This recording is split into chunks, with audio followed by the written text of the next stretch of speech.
MCAS has received a lot of attention over the last couple of years because of its apparent central role within long COVID. And this really explains why many of the patients experiencing long COVID are getting the symptoms they are experiencing. So in MCAS, we typically get this onset and systemic presentation of lots of varied symptoms around the body. So typically main things you'll experience are hives and skin rashes, respiratory difficulty, palpitations, dark rings under the eyes are quite hallmark for MCAS, as well as something called dermatographia, which is where you can effectively write on your skin, and almost immediately after applying pressure to the skin you get redness. Another way this will show up is flushing, and especially after taking something like a hot shower, you'll get this flushing effect through the skin. Other things include digestive upset and diarrhea, headaches, and just many of the things that we would sort of feel during an allergic reaction, because that also includes this histamine type release in reaction to some sort of allergen or food. In this video today, we're going to go through a little bit more about what the mast cell is, what MCAS is and what mast cell activation is, and how that applies to long COVID and how we can perhaps manage this.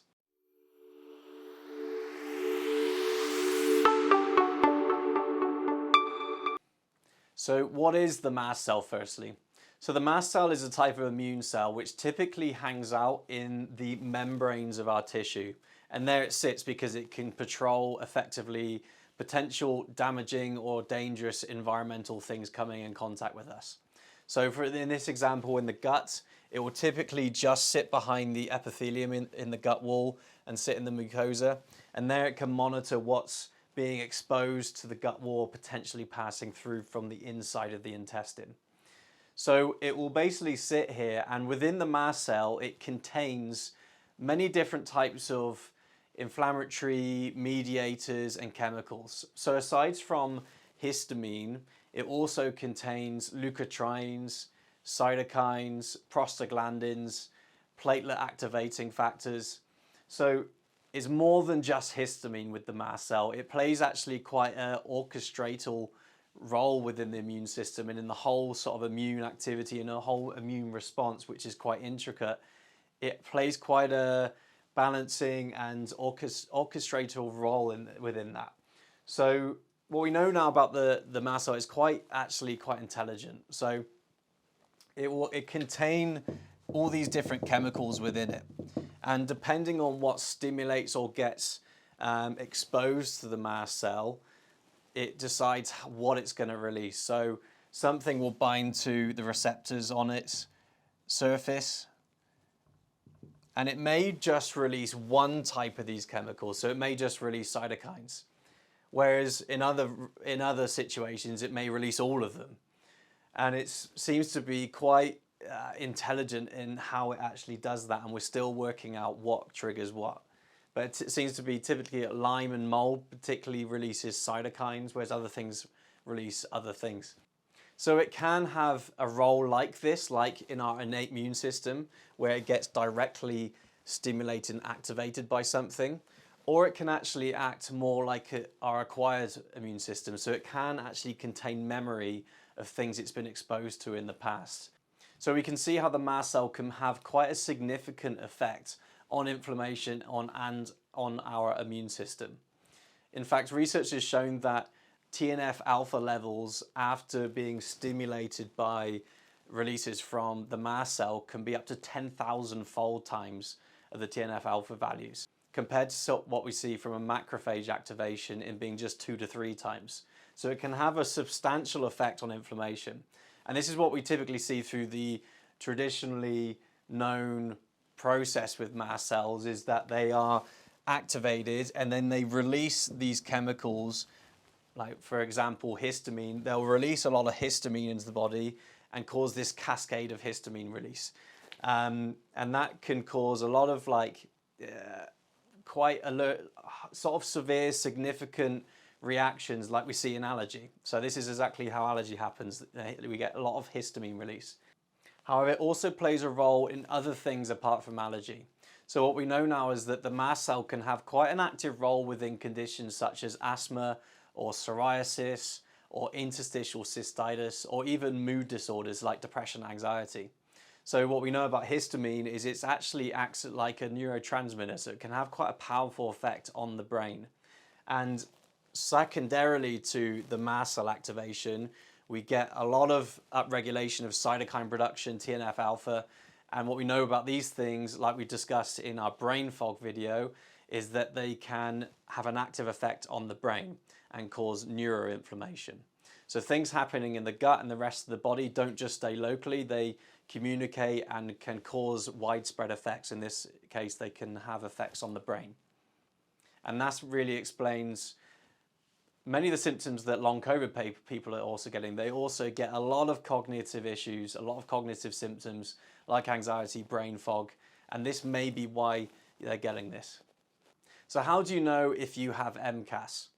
The diagnosis for MCAS is based on a loose criteria, essentially, mainly based on the symptoms. You have the classic allergy type symptoms going on, the dermatographia, all these hallmark type symptoms which are quite characteristic of MCAS. You can do testing for this. So traditionally, what a lot of people are focused on measuring is tryptase. But what we know about tryptase, it actually doesn't show up in 90% of MCAS cases. The benefit of tryptase though is that if it is present, it can be 90% likely that you have something called mastocytosis. And that is a different thing to MCAS or mast cell activation syndrome.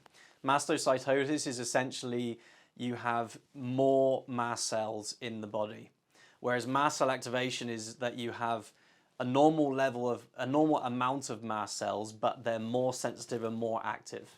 And what's been shown is that there are other things that are more accurate to measure if we're looking for a diagnosis of MCAS.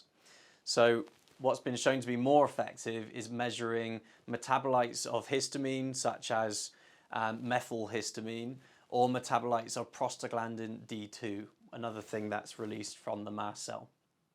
But the question is whether you should be going down this road of chasing the mast cell activation syndrome diagnosis.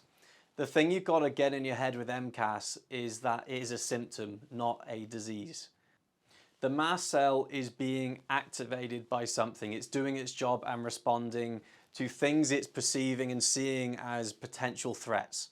So typical things that will set off the mast cell include things like fungus or yeast or candida, and that can be found a lot in the gut sometimes. Mold especially. Lyme will set this off quite a lot, and other chronic infections. So infections from other microbes that are perceived as dangerous will continually be activating the mast cell.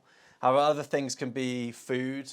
So food sensitivities can particularly be playing a role in activating the mast cell.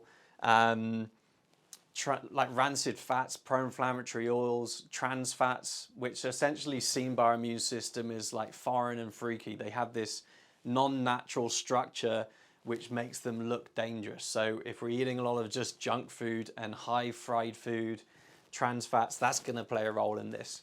If we're eating lots of sugar and glycated end products, so like glycated means basically sugary protein. So if we're eating a lot of sugary junk, that's going to really trigger our immune system and our mast cell. Toxins as well. So you'll typically find when we're looking at immune system imbalance, it will revolve around infections, food, toxins, and a fourth thing, stress and trauma. So what we know about the mast cell, it actually has a receptor for corticotropin, which is our releasing hormone to trigger the response of cortisol from our adrenals. And it has a receptor for this. So if we're really stressed out, we will increase the activation of our mast cell. Now, corticotropin has been shown just to activate it and not release and not cause the degranulation and release of a lot of these chemicals, but it contributes to this. So these are the things we want to think about when we have this MCAS symptom. We need to start thinking, okay, why is my mast cell activated and why have I got this mast cell activation syndrome, because there's always a reason why. And people are typically get stuck on taking antihistamine medication, DAO supplements, things to support the mast cell activation without addressing the cause. So how does this relate to long COVID or even post-vaccine reaction illness? So it seems like the mast cell is particularly activated or becomes active and triggered through the infection or vaccine administration in those people that are susceptible. There may be ongoing factors directly from those things which are maintaining this, but what we're seeing in a lot of people underlying their MCAS or long COVID illness is that they have a lot of fungus going on, potentially some mold exposure or other chronic infection, and also toxins. That's three things we're really finding underlying a lot of these people. So if the vaccine or the infection was the initial trigger, however, once this is activated, it may be now seeing all the underlying things that were pre-existing. And it's these things which are potentially maintaining the MCAS. So, we're going to pick apart vaccine illness and the infection more over time. However, it's more than just that. We need to address the things that are contributing to this and increasing the load placed upon the immune system and mast cell.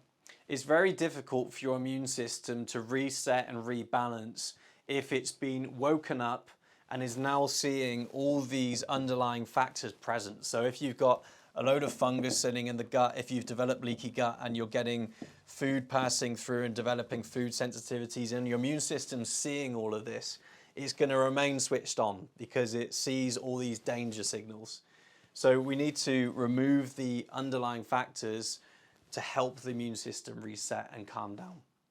So what are some things we can do if you are in this position, whether that's through long COVID or psoriasis or interstitial cystitis or one of these other chronic issues that we mentioned before, and that MCAS may be playing a role.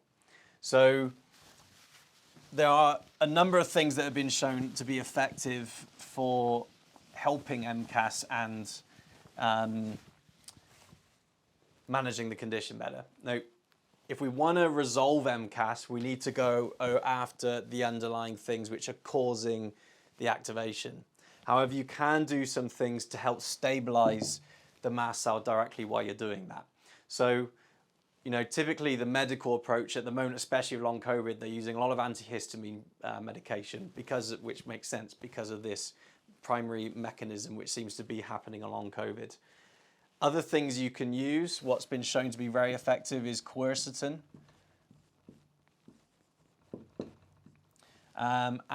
Especially in combination with another thing called luteolin. Not to be confused with lutein. So luteolin seems to have a complementary effect on the quercetin, and both can work quite effectively at just stabilizing the mast cell, so it's not releasing so many chemicals as much. Vitamin D is also very important. If we need to have adequate vitamin D to help maintain regulation of our immune system, and also stress. So especially with the long COVID population at the moment, there's a ton of anxiety and a ton of uncertainty, which is driving a ton of stress for them. So we need to start using mind-body type techniques to help our immune system. So if we can start using meditation, relaxation techniques, get ourselves in a calmer state, that's actually gonna help to stabilize the mast cell.